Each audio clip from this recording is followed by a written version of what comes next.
ምን አዶናይ የሚባል አንድ እግዚአብሔር ብቻ ነው ያለን። ሰማያት ይከታሽ እውነቱ አዶናይ ተብሎ ሰው በሚስም አይጠራም። በቀን እየሰበኩ ማታ ደግሞ ዲጄ የሚሰሩ የካቶሊክ ቄስ አንድ ባህታዊ አንተ ካወቀው ባህታዊ አይደለም ማለት የሰማችሁ ነው። ለምን ባህታዊን አይታወቁ? ሰላም ጤና ይስጥልኝ ወደ ኢያሪኮ ሚዲያ ቤተሰቦች እንዴት ናችሁ? እንዴት ከረማችሁ? እኛ አለን እግዚአብሔር የተመሰገነ ይሁን። ትንሽ ጠፋ ብለን ነበረ። ዛሬ እንግዲህ አዳዲስና ወቅታዊ በሆኑ ቪዲዮዎች መተናል። በዛሬ ቪዲዮ እንግዲህ አዶናይ ከቤተ ክርስቲያን ከባድ ተቃውሞ እየገጠመው ይገኛል። እሱን ቪዲዮ የምናስመለክታችሁ ይሆናል። ታዋቂው ድምጻዊም እንግዲህ ቴዲ አፍሮ በአንድ ቸርች ውስጥ ተገኝቷል እየተባለ ይገኛል። የት ቸርች ላይ ነው የተገኘው የሚለውን በዛሬው ቪዲዮአችን የምናሳያችሁ ይሆናል። እሱ ብቻ አይደለም፣ ማታ ማታ የዲጄነት ስራ የሚሰሩም ቄስ አሉ። እሱን ቪዲዮ የምናስመለክታችሁ ይሆናል። እናንተ ብቻ ይህን ቪዲዮ ስትጀምሩት ከምንጊዜውም በላይ ላይክ ያስፈልገናልና ሁላችሁም ላይክ ማድረጋችሁን አትርሱ። ኢያሪኮ ሚዲያን ሰብስክራይብ ያላረጋችሁ ካላችሁ ሰብስክራይብ በማድረግ የኢያሪኮ ሚዲያ ቤተሰብ ሁኑ የምንለው። ቀጥታ ወደ መጀመሪያው ቪዲዮ እንለፍ። በዚህ በቀን እየሰበኩ ማታ ደግሞ ዲጄ የሚሰሩ የካቶሊክ ቄስ ታሪኩ እንዲህ ነው። አባጉሌም ፔክስቶ የካቶሊክ ቄስ ናቸው። አባጉሌም ቀን ይሰብካሉ፣ ማታ ደግሞ በጭፈራ ቤቶች ዲጄ ሆነው ሃይማኖታዊ ሙዚቆችን በመቀላቀል ያስጨፍራሉ። በቅርቡ በቤይሩት ተገኝተው ሁለቱንም ዝግጅቶቻቸውን አካሂደዋል። በርካታ ሰዎች ሰብከዋል፣ በርካታ ሰዎችን አስጨፍረዋል። እዚህም የተነሳ ተቃውሞና ትችት ቢቀርብባቸውም እሳቸው ግን በማደርገው ነገር ካልተደሰታችሁ እንግዲህ ጸልዩልኝ በማለት ቀን ቄስ ማታ ማታ ዲጄ የሆኑት እኚህ ሰውዬ እንግዲህ ተናግረዋል። ይህን ጉዳይ እንዴት ተመለከታችሁ? ሀሳባችሁን ኮመንት ላይ አስቀምጡልን። ፕላስ ምልክቷን መንካታችሁ እንዳይረሳ። እንግዲህ ትንሽ ለየት ያሉ ቄስ ናቸው። ቀን በመስበክ ማታ ማታ ደግሞ ዲጄ በመሆን እንግዲህ ለየት ያሉ ቄስ ናቸው። ያስደመጡ አስበዋል። የሆነ ቀን ላይ ያቆረበህ አባት አቁርቦ ማታ ላይ አንተን ሲያስጨፍር ስታገኘው በጣም ይከብዳል። በጣም ለየት ያሉ አባት ናቸው። እንግዲህ በእንደዚህ አይነት ጉዳይ ላይ እንግዲህ ካዘናችሁብኝ ወይም ደግሞ ካስከፋችሁ ጸልዩልኝ፣ ምንም ማድረግ አይቻልም ብለዋል እሳቸውም።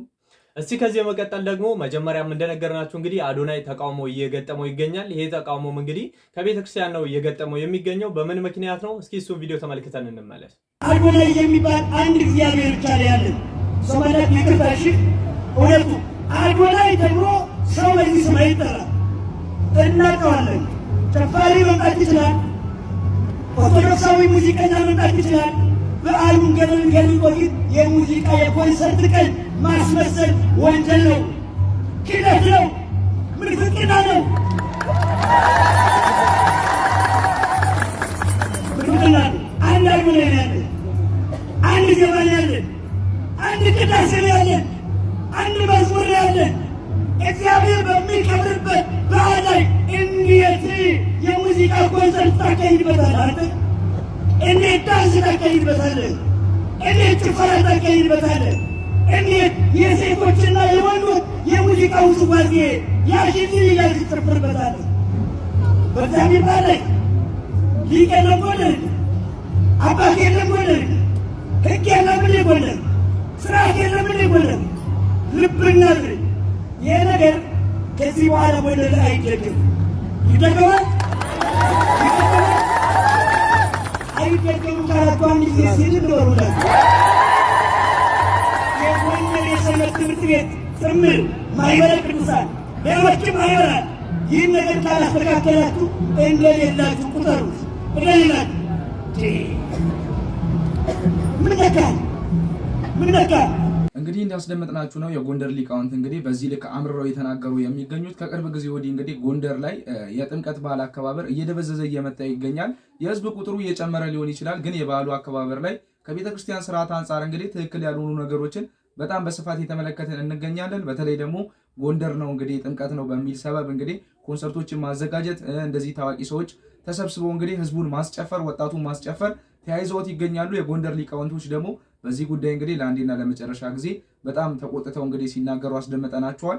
እንግዲህ ይሄ ነገር ደግሞ እንግዲህ የሚደረገው ታቦቱ እያለ በዛው አቅራቢያ ነው ማለት ነው። ዘማሪያን እያሉ እነሱ ከጎን ላይ፣ አብዛኛው ህዝብ ደግሞ ተሰብስቦ የሚጨፍረው ምናምን እዛው ታቦቱ አጠገብ ነው። ህዝቡም እንግዲህ ከሚዘምረው ይልቅ የሚጨፍረው እንደዚህ አይነት ነገር ቦታ የሚሄደው ነውና የሚበዛው። እንግዲህ አባቶች እንደዚህ አምረው እየተናገሩ ይገኛሉ። እና አዶናይም እንግዲህ እዛ ቦታ ላይ ተገኝተው ነበርና እነሱም ሲጨፍሩ እንግዲህ ታይተው ነበረ። በዛም ምክንያት እና አዶናይንም እንግዲህ እኛ አባቶች እየተናገሩ ይገኛሉ።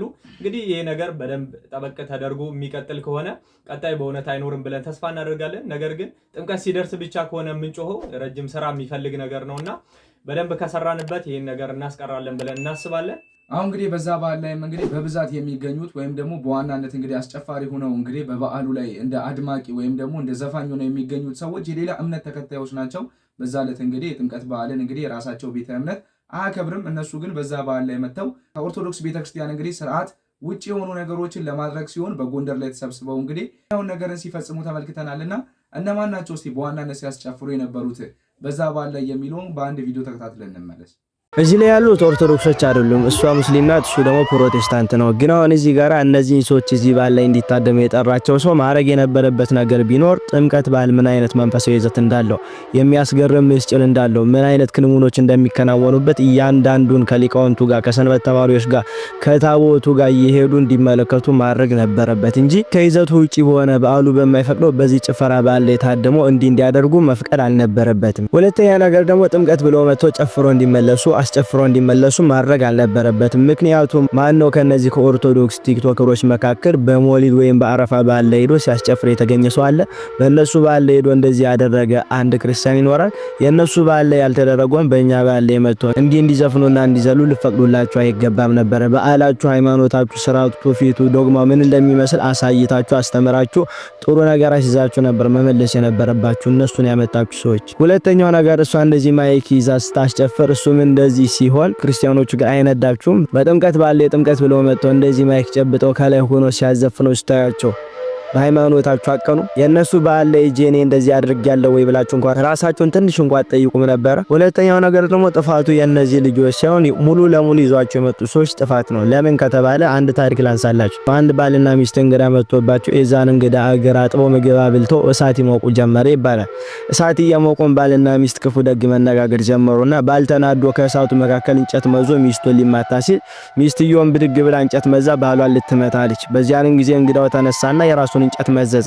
ባልና ሚስት ተገረመውና ወደ እንግዳው ዞሩና እኛስ ተጣልተን ነው አንተ ለምንድነው እንጨቱን የመዘዝከው ሲሉት እኔ የቤቱ ወግ መስሎኝ ነው የቤቱ ባህል መስሎኝ ነው እናንተ ስትመዙ አብሬ የመዘዝኩት አለ ይባላል። እናንተ ሃይማኖታችሁን ካላስተዳባችሁ እናንተ አሳልፋችሁ ካልሰጣችሁ ማንንም ሃይማኖታችሁን ሊነቅፍና ሊሰርብ እንዲመቶ ሊጨፍር አይችልም። እናንተ ስትዘሉ እናንተ ስትዘፍኑ አጁ የቤቱ ባህል እንዲሁም ደግሞ የባህሉ ስርዓት እየመሰላቸውና አደረጉት የነሱ ጥፋት። በእውነት ለወንድማችን ቃሎትን ያሰማልን። እንግዲህ እውነት ነው እሱ እንዳለው የኛ በእውነት የሆነ ዶግማችን ወይም ደግሞ ቀኖናችን ሊመስላቸው ይችላል። በተለይ ከሌላ ቤተ እምነት መጥተው እንደዚህ የሚያደርጉ ሰዎች ማለት ነው ትልቁን ሚና የሚጫወቱት ይዘው የመጡ ሰዎች ነበሩ ማለት ነው። ከጭፈራው ይልቅ ወደዛው መዝሙር ወደሚዘመርበት ቦታ ወስደዋቸው ቢሆን ኖሮ ምን እንደነበር አከባበሩ ምን እንደሚመስል ድባቡ ይረዱ ነበር። አሁን ግን መጡ እነሱ ወደ ጭፈራ ነው የገቡት። እንዲያው ሊመስላቸው የሚችለው ሁላ በቃ የበዓሉ አከባበር አንዱ አካል ነው እነሱ ሆኖ ነው ብለው የሚያስቡት ማለት ነው። አዎ እውነት በጣም የሚያስገርመው ደግሞ እንግዲህ ከሌላ ቤተ እምነት መጥተው እንግዲህ ይህን ነገር እንደ መሪ አይታል። እንግዲህ ማይክ ያዘችው ልጅ ሙስሊም ናት። ጆሲም እንግዲህ ፕሮቴስታንት እምነት ተከታይ ነው። እንደዛ እንግዲህ ሲያሟሙቁ በዓሉን ሲያጋግሉ የነበሩት የሌላ ቤተ እምነት ተከታይ መሆናቸው እንግዲህ ጎንደር ላይ ያሉትን ሰዎች እንግዲህ ሊቃውንቱ እንዳሉት ትንሽ ጥያቄ ውስጥ የሚያስገባ ነው። ያ ነገር እንግዲህ ጎንደር ላይ የህግ አካልም ሊሆን ይችላል፣ ሌሎች ደግሞ ሰንበት ተማሪም ኦር ደግሞ የማህበረ ቅዱሳን አባላትም በዚህ ጉዳይ ላይ ቆም ብሎ ሊያስቡበት ያስፈልጋል እንላለን። እስቲ ከዚህ በመቀጠል ደግሞ እንግዲህ አብዛኞቻችን ብዙ ገዳማት ከሄድን በኋላ እዚህ ገዳም ከረገጣችሁ በኋላ ቡና መጠጣት አትችሉም እንባላለን እና ይሄ ነገር እንዴት ይታያል ከቤተ ክርስቲያን አንጻር? በእውነት ቡና መጠጣት ኃጢአት ነው ወይ አይቻልም ወይ የሚለው እንግዲህ የብዙዎቻችን ጥያቄ ነው። ለዚህ መልስ የሚሆን እስኪ አንድ ቪዲዮ ተመልክተን እንመለስ። ለመጀመሪያው ጥያቄ ስንሄድ ታዲያ የመጀመሪያው ጥያቄ ቡና መጠጣት በቤተ ክርስቲያን ይፈቀዳልን ወይስ አይፈቀድም የሚለው ሲሆን በጣም ግልጽ እኮ ነው። ቡና እንደ ማንኛውም እጽዋቶች በዕለተ ማክሰኞ ከተፈጠሩት ፍጥረታት አንዱ ሆኖ እግዚአብሔር የፈጠረው ፍጥረት መልካም እንደሆነ አየ ከተባለለት ውስጥ አንዱ ነው። ታዲያ እግዚአብሔር መልካም ያደረገውን እጽዋት እኛ እንዴት ነው አርክሰን ቤተ ክርስቲያን ትከለክላለች አይጠጣም ቡና የረከሰ ነው የምንለው? በጣም ትልቅ ድፍረት ነው። ስለዚህ ቡና መልካም እስከሆነ ድረስ ቤተ ክርስቲያን መጠጣትን አትከለክልም። ታዲያ ቤተክርስቲያን ምንድነው የምትከለክለው ካላችሁኝ፣ እዚህ ጋር ጆሮ ሰጥታችሁ በማስተዋል እንድትሰሙኝ የምፈልገው ነገር ብቸኛውና ብቸኛው በቡና ብቻ አይደለም፣ በማንኛውም ነገር ቤተክርስቲያን የምትከለክለው ወደ ኃጢአት የሚመራንን ነገርና ነገር ብቻ። ለምሳሌ መጠጣትን ቤተክርስቲያን አትከለክልም አይደለ? ነገር ግን መስከርን ትከለክላለች። ለምን? ካቀን በላይ ስንጠጣ ወይም ስንሰክር ኃጢአትን ስለምንሰራ። እንደዛ ሁሉ ቡናን ስንጠጣ ወይም ሳንጠጣ በፊት ሊሆን ይችላል፣ ከጠጣንም በኋላ አብዝተንም ከጠጣን ሊሆን ይችላል። ኃጢአትን ምንሰራ ወደ ኃጢአት የሚመራን ከሆነ ያኔ ቤተክርስቲያን ቡናን ከመጠጣት ትከለክለናለች። አጠቃላይ ሳይሆን ኃጢአት ለምንሰራ ሰዎች ነው። ስለዚህ ቡና ጠጥቼ ኃጢአት እሰራለሁ ወይስ አልሰራም የሚለውን ለእናንተ ትቻለሁ። ቡና መጠጣት አለብኝ ወይስ የለብኝም የሚለውን ለእናንተ ነው የምተው። ምክንያቱም አሁን ካልካችሁ አንጻር አስባችሁ የራሳችሁን ውሳኔ መወሰን ትችላላችሁ ለማለት ነው። ሲቀጥል የማትጠጡ ሰዎች ደግሞ ቡናን እርኩስ አድርጋችሁ ለማሰብ የለባችሁም ቅድም ካልካችሁ ነገር አንጻር። ታዲያ እነዚህ ሲባል አይጠጣም ከሚሉት ወገን ተያይዞ የሚነሳው ብዙ ጥያቄዎች ቢኖሩም ሁለቱን እንያቸው። የመጀመሪያ ቡና እኮ በጠንቋይ ቤት በቃልቻ ቤት ለመካደሚያ ወይም ደግሞ ሴጣንን ለማምለክ ለሴጣን መቋደሻ የሚቀርብ መስዋዕት ነው። እንዴት እንደዚህ አይነት የረከሰ ነገር እንጠጣለን የሚሉ ሰዎች አሉ። እንደዛ ከሆነ ለመስዋዕት ተብሎ የሚታረደው በግ፣ ዶሮ፣ ፍየልም የረከሰ ነው ማለት ነው። እዚህ አርደን መብላት የለብንም ማለት እኮ ነው። ሴጣን ምግብ መቋደሻ ነው ካለን መብላት ልናቆም ነው ማለት ነው። ይኸውላችሁ መጽሐፍ ቅዱስም የሚለው ቤተክርስቲያንም የምትለው እዛ ደጅ ሴጣን ስም ተጠርቶበት የመጣ ማንኛውንም ነገር ከመጠጣትና ከመብላት ትከለከላለች የረከሰ ስለሆነ። ነገር ግን እዛ የሚጠቀሙት ነገር በሙሉ ዓለም ላይም መጥቶ መጠቀም የለብንም እዛ ለርኩሰት ስለሚጠቀሙበት ብለን ግን መተው የለብንም ማለት ነው፣ መልካም ነገር እስከሆነ ድረስ። ስለዚህ ቤተክርስቲያን በዛ ምክንያት አትከለክልም። ግን እዚህ ጋር አንድ ነገር ልብ በሉ። አቦል በረካ ምናምን እያለን የምንጠጣዋል። እንደዛ ግን መጠጣት በቤተክርስቲያን የተከለከለ ነው። ምክንያቱም እነዛ ስሞች በጠንቋይ ቤት የሚጠሩ የሴጣን ስሞች ስለሆኑ የጠንቋይ ቤትን ተግባር ኮፒ ተደርጎ የመጣ ስለሆነ እንደዚህ አይነት ጉዝጓዝ ተጉዝጉዞ ስሟ እንደዚህ እየተጠራ አንደኛ፣ ሁለተኛ፣ ሶስተኛ እየተባለ ስም ተሰጥቶት የሚጠጣው ነገር ግን የተከለከለ ነው። እንዲሁ ሻይ እንደምንጠጣው ውሃ እንደምንጠጣው በስነ ስርዓቱ አፍርተን ቀርተን መጠጣት ነው እንጂ እንደዚህ ማደማመቅ ማሰማመር ምናምን አያስፈልግም ማለት ነው። ሁለተኛ ደግሞ የሚያነሱት ነገር ምንድነው? ጌታችን መድኃኒታችን ኢየሱስ ክርስቶስ በተሰቀለበት ጊዜ ሌሎች እጽዋቶች ሲደርቁ ቡና ግን ለምልማ የተገኘች ብቸኛዋ ፍጥረት ናት ይላሉ። የትኛው መጽሐፍ ላይ የተጻፈው? መጽሐፍ ቅዱስ ላይ ነው? አዋልድ መጽሐፍ ነው? ትርጓሜ ነው? በየትኛውም ብትፈልጉ እንድናስተምሮም ሆነ ትርጓሜ የለም። ኬትም እንደመጣ አይታወቅም። ጀስት ባለው ባልታይም በወሬ ተባስቶ የመጣ ነገር ነው እንጂ እንደዚህ አይነት አስተምሮ በቤተክርስቲያን የለም። ሁለተኛው ጥያቄ ደግሞ በአንዳንድ ገዳማቶች ላይ የተመረጡ ገዳማቶች ላይ ጸበል ከተጠመቀን እምነት ከተቀባን በኋላ ቤት ገብተን ቡና መጠጣት እንከለከላለን። ለምን? ቡና የረከሰ ሆኖ አይደለም። አንድና አንድ ብቸኛ መልሱ የደጁ ቃል ኪዳን ስለሆነ ነው። በእርግጠኝነት ሁላችሁም የምትስማሙበት እያንዳንዱ ገዳም የራሱ የሆነ ቃል ኪዳን አለው ከቅዱሳኖች የተሰጠው። አጠገባችን ከሱ ተመሳሳይ ደብር እያለ እዛ ድረስ በጉዞ የምንሄደው ከዛ ልዩ ከሆነ ቃል ኪዳን ለመሳተፍ አይደለም። ስለዚህ ከቃል ኪዳኖች ውስጥ አንዱ እነዛ ቅዱሳን እዛ ላሉ አባቶች ወይም ገዳሙ ለመሰረቱት አባቶች ተገልጾ ከነገሩት ውስጥ ቡና የተከለከለ ነው ከተባለ በቃ አለመጠጣት ነው።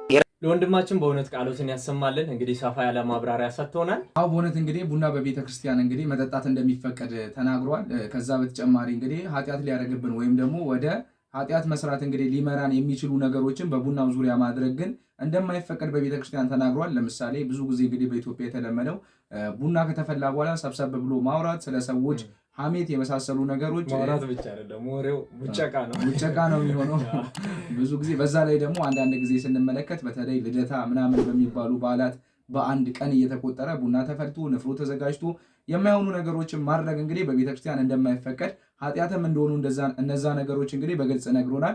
ከዛ ውጪ ግን ቡና መጠጣት እንግዲህ ኃጢአት እንዳልሆነ በግልጽ እንግዲህ አስረድቶናል። የሚታወቅ ነገር ነው። በነገራችን ላይ በቤተክርስቲያን ካለፉ እንዲሁ ቅዱሳን የምናውቃቸው ሰዎችም ውስጥ እንግዲህ ቡናን የሚወዱ ቅዱሳን እንደነበሩ ግልጽ ማሳያዎች አሉ። አሁን ለምሳሌ አቡነ ሽኖዳ የግብፅ ፓትርያርክ የነበሩት ቡና በጣም እንደሚወዱ ይነገራል እንግዲህ በታሪካቸው ላይ። ስለዚህ ኖርማል ስንመለከተውም እንግዲህ ቡና ምንም አይነት ኃጢአት ሊሆንበት የሚገባ ነገር የለም። ነገር ግን እሱ ቡናው ሲፈላ በዙሪያው ያሉ ነገሮች ወደዛ ሊወስዱ ይችላሉ እንጂ ማለት ነው። እዚህ አስተምሮች እንግዲህ ከቅርብ ጊዜ ወዲህ ነው የመጡት። ቡና እንግዲህ መጠጣት ኃጢአት ነው የሚሉ ባህታውያንን ከገዳም የሚሉ አባቶች ናቸው እንደዚህ አይነት አስተምሮችን በስፋት ያስፋፉ የነበሩ። እንግዲህ ይህን የመሰለ አስተምሮ ደግሞ ወደ እኛ እንዲጋባብን ያደረጉ እንግዲህ አንዳንድ ባህታዊ ነን የሚሉ ሰዎች እንግዲህ ከገዳም አካባቢ ነው የመጣ ነው በማለት እንግዲህ እንደዚህ አይነት ትምህርቶችን ሲያስተምሩ ከቅርብ ጊዜ ወዲህ እየተመለከተን እንገኛለን። ሰውም እንግዲህ በዛ የተነሳ ነው ቡና ኃጢአት ነው አይደለም የሚለውን ጉዳይ እንግዲህ ጥያቄ ውስጥ ማስገባት የጀመረው። ቤተክርስቲያን ደግሞ ለሁሉም ነገር መልስ አላትና እንግዲህ ግልጽ በሆነ ንግግር ቡና ኃጢአት እንዳልሆነ፣ ከሱ ጋር ግን ተያይዞ የምንሰራቸው ኃጢአቶች ወይም ደግሞ ወደ ኃጢአት የሚወስዱ መንገዶች ትክክል ወይም ደግሞ አግባብ እንዳልሆኑ በግልጽ አስቀምጣለች። እንግዲህ እነዚህ ባህታውያን የምንላቸው እንግዲህ ምን አይነት ሰዎች ናቸው? ባህታዊ ማለትስ ምን አይነት ሰው ነው የሚለውን ደግሞ ከመምህራችን ከዲያቆን ሄኖክ ኃይሌ አንድ ቪዲዮ አለና ከሱ ተከታትለን እንመለስ። አንድ ባህታዊ አንተ ካወቅከው ባህታዊ አይደለም አሉ። የሰማችሁ ነው። ለምን ባህታውያን አይታወቁም? መነኮሳት እንኳን የሚያገኟቸው በራእይ ለምሳሌ አባ መቃርስ አግኝቶታል። አባ ጳውሊ አይቶ አናግሮት መጣና ምን አለመሰላችሁ? መነኩሴ አይደለሁም፣ መነኩሴ ግን ያውቃል። መነኩሴ አይደለሁም ምን አይቻካለሁ መነኩሴ አይደለም። እና እውነተኛ ባህታውያን ዓለም ላይ ያሉ ስማቸው ማን እንደነበረ ጭምር ይረሳሉ። ዓለማዊ ስማቸው ይጠፋቸዋል። ዓለሙን መስለው ባህታዊ የሚሉ ሰዎች አትመኑ ማለት ነው። በሌላ ቋንቋ ገብቷችኋል? አሁን የኛ ህዝብ ማንም ተነስቶ ጸጉሩን ካሳደገ ይቀበላል። እኔም አሁን ትንሽ ቢጨምር እርግጠኛ ነኝ ትከተሉኛላችሁ። የቀበሌ ቤት ይዞ እንዴት ባህታዊ ይሆናል ሰው መሀል ከተማ ውስጥ? አሁን ደግሞ የመጣብን በዚህ በሚዲያ ዘመን የዩቲዩብ ቻናል ያለው ባህታዊ ያለ ሰብስክራይብ አድርጉ የሚል ማለት ነው። ጉድ ነው። እስቲ የዛሬ 3 ወር ዓለም ያልፋል ብሎ ትንቢት ይናገራል፣ ግን ሰብስክራይብ አድርጉ ይላል። ዓለም ካለፈ ለምንድን ነው ሰብስክራይብ የምናደርገው? በሰማይ ልናየው ነው?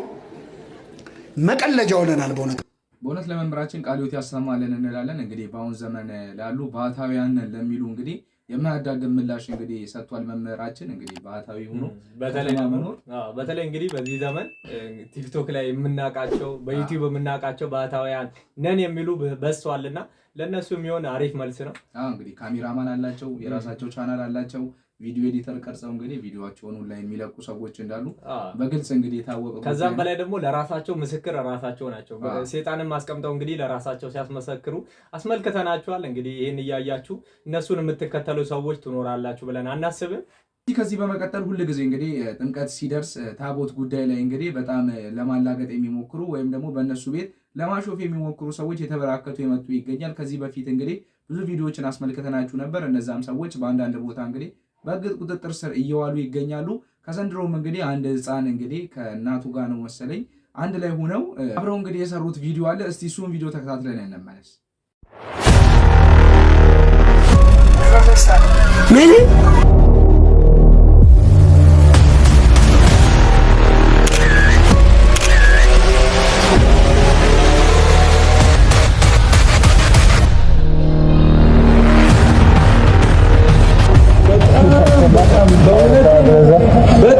በጣም እኔ እንደዚህ ያላዩ በጣም ያሳዝናል። እንግዲህ እንዳስመለከትናችሁ ነው። ሕፃን ልጅ ነው እንግዲህ ልጅ ምንም ያውቃል ተብሎ አይታሰብም። ግን እናትየው እያደረገች ያለችው ነገር በጣም አሳፋሪ የሆነ ድርጊት ነው።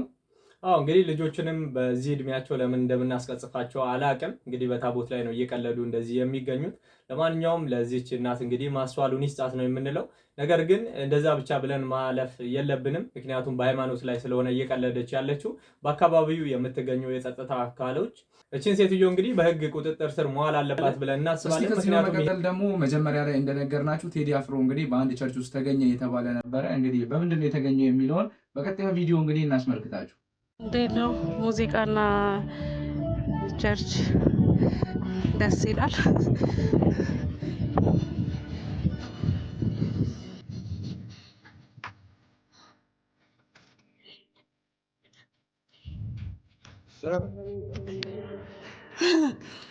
አይገርምም? ይህ ቤተክርስቲያን ዓለም አቀፍ ቤተክርስቲያን ነው ይላል። ዓለም አቀፍ ሲሆን ነው መሰለኝ ቴዲ ማፍሮ እንግዲህ በቴዲ ዘፈን ነው አሁን ላይ ደግሞ አምልኮ እያደረጉ ያሉት። ውስጥ ላይ ያለውን ድባብ ደግሞ ብንመለከት በጣም ደስ ይለን ነበረ። በምን አይነት ሁኔታ እንግዲህ አምልኮን እያከናወኑ እንደነበረ በጣም ተመስጠው እንደነበረ ተስፋ እናደርጋለን። እንግዲህ አስበው በቴዲ ዘፈን አምላክን እያሳወሱ አምልኮ ሲያደርጉ ስለ ኢትዮጵያ ነው ደግሞ ኢትዮጵያ በጣም ከባድ ነው። ለማንኛውም ማስተዋልን ያድላችሁ ነው የምንለው። የዛሬው ቪዲዮአችንን በዚህ ላይ የምንጨርስ ይሆናል። ሀሳብ አስተያየታችሁን እንደተለመደው በኮሜንት መስጫው በኩል መጻፋችሁን አትርሱ። ሰብስክራይብ ያላደረጋችሁ ደግሞ ሰብስክራይብ በማድረግ የኢያሪኮ ሚዲያ ቤተሰብ ሁኑ እንላለን። ቀጣይ በሌሎች አስተማሪና ወቅታዊ በሆኑ ቪዲዮዎች እስከምንገናኝ ድረስ ቸር እንሰንብት።